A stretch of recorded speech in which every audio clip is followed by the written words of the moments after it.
The Emilia Romagna Grand Prix at the Imola circuit was rather boring in terms of track action, but the race was interesting on a technical level. Scuderia Ferrari, despite the overall result in Italy, demonstrated several qualities with the new SF-24 aerodynamic package.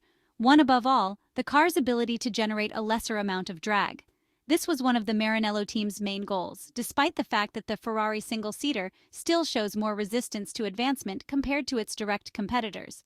The step forward is still evident, even though the Imola circuit was not suitable as a layout to optimize the updates.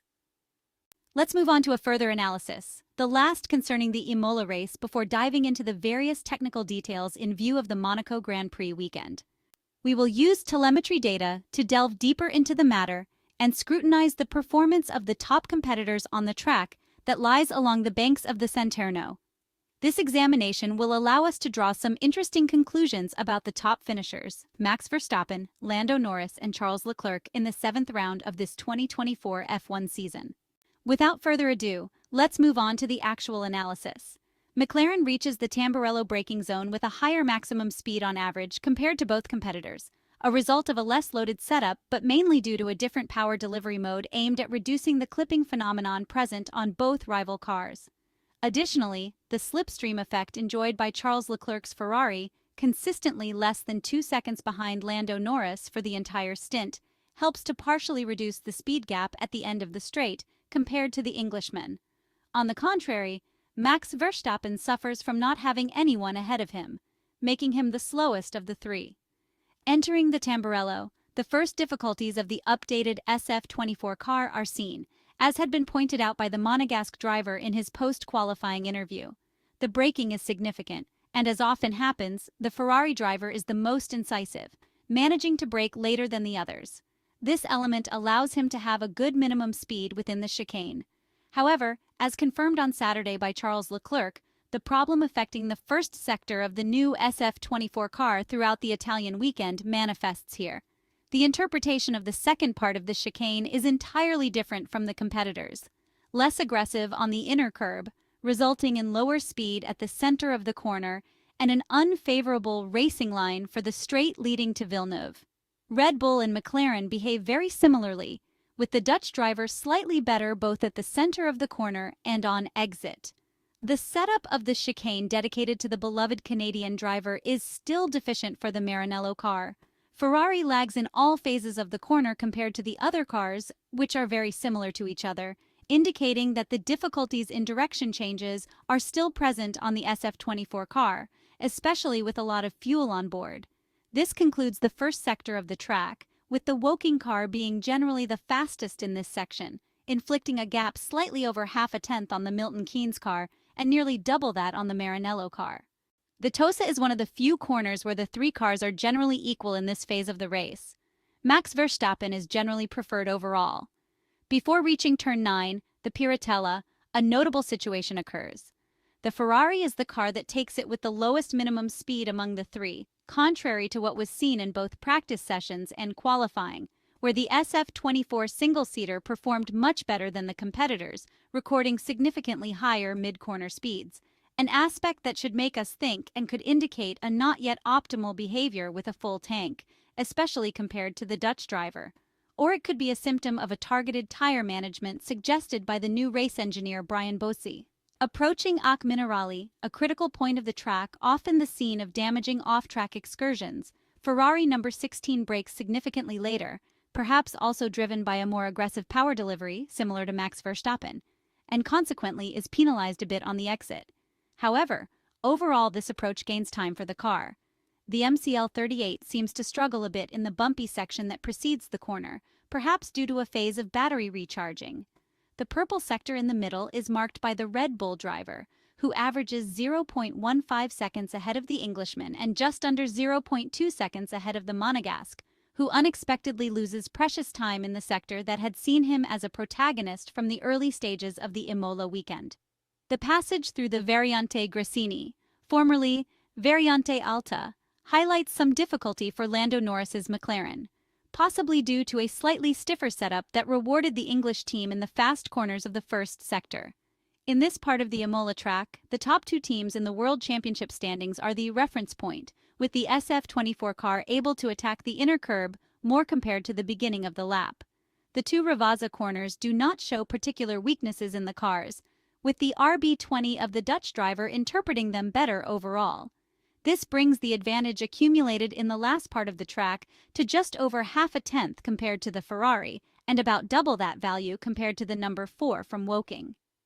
Overall, the first stint of the race can be summarized with a significant gap inflicted by the three-time Formula One world champion from Red Bull, with about 0.2 seconds per lap gained on average over Lando Norris and 0.3 seconds over Charles Leclerc. This indicates that with a high amount of fuel on board, the Milton Keynes car is undoubtedly the benchmark even on a more challenging weekend than usual. The second stint with C3 tires, hard for the occasion, started by Lando Norris in the McLaren with a pit stop earlier than Max Verstappen in the Red Bull and Charles Leclerc in the Ferrari, shows us a general change in the behavior of the cars and the strength seen previously.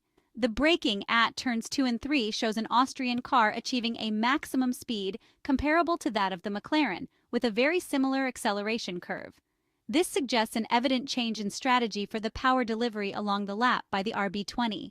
On the contrary, Ferrari seems to suffer from the same phenomenon experienced in the first stint, a problem lamented by Charles Leclerc after the race and described as strange, referring to the engine behavior of the two competing teams on the same section of track. At Tamburello, the problems of the SF-24 reappear, with Charles Leclerc being the least effective among the three in navigating the chicane. Unlike the number 4 car, which seems to behave significantly better in the second stint compared to the Dutch driver, especially in the middle of the corner, a factor that gives him a good advantage towards the direction change at Villeneuve, where the English driver makes a huge difference compared to the rivals and confirms the quality of the newly evolved car from Andrea Stella's team, achieving plus 5 km per hour of minimum speed over the Milton Keynes car and plus 7 km per hour over the updated SF-24 car. All this while also being the fastest on the exit. The first sector is dominated by McLaren, with a gap that widens compared to the first stint and settles at 0.2 seconds over the rival cars. At Tosa, the slowest corner of the circuit, Red Bull and Ferrari seem to excel, with the latter performing well in the central sector, not surprisingly with a lighter car, and recovering the speed advantage it was used to having at Piratella. Thus, it is the fastest at that point and carries good speed into Ac Minerali, which seems friendly to all three teams. The traction exit slightly favors Red Bull, which reaches the second sector timing mark just 0.02 seconds faster than the SF-24 car and about a tenth and a half better than the Woking car, which loses some time compared to the rival cars in this section. The Gresini variant continues to be unfriendly to the English driver in terms of minimum speed, while Ferrari is slightly favored. Although Ferrari arrives at the two Ravazza with a lower maximum speed compared to the two contenders, who make good use of electric power at this point, it manages to navigate them with excellent speed. It launches excellently onto the straight, being the fastest in the final sector, with an advantage of about 0.04 seconds over Lando Norris and about 0.08 seconds over Max Verstappen. This second phase of the race shows a McLaren absolutely in control, with a quiet start to the stint and a more aggressive second part, not far from a Ferrari that overall loses about 0.05 seconds per lap, and a Red Bull that, with empty tanks and hard tires, seemed much more human and attackable. The RB20 is just under a tenth slower than Lando Norris and used all the advantage accumulated in the first stint to finish ahead. Under the scrutiny of the most attentive fans will surely be the different use of the battery among the three teams, a point extensively highlighted by Charles Leclerc in pre- and post-podium interviews, focusing on the section at the end of the main straight. This will be a point of study for Ferrari in the coming days. McLaren seems to have a truly excellent electric system and, as a result, is the fastest in all the straights, with a full acceleration curve all the way to the end of the section, where it also takes advantage of low drag.